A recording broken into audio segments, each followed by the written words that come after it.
Riley, paborito mo? Ano nalaman nandito ako? Hindi. Nagtanong ako.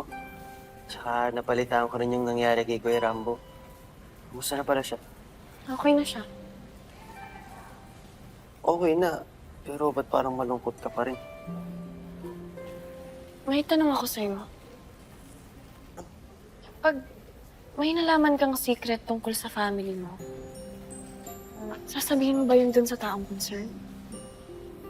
Bakit? May problema ba kayo sa family? Huwag ka nang magtanong. Basta sagutin mo na lang tanong ko. Depende. Oo, depende. Anong depende?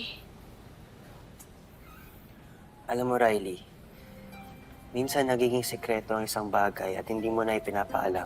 Kasi baka mamaya, magdulot ito ng masamang epekto sa taong concern. Kailangan mo muna sigurong i-weigh yung sitwasyon.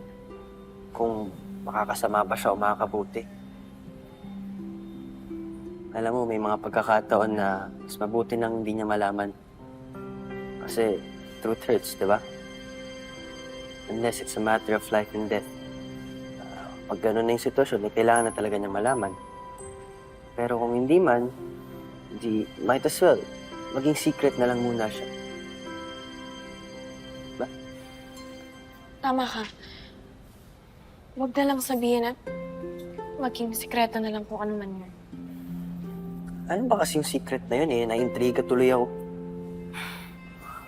Secret nga, di ba? Salamat nga pala sa milk tea.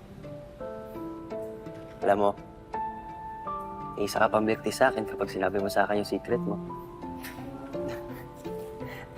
Sabi mo na kasi. basta.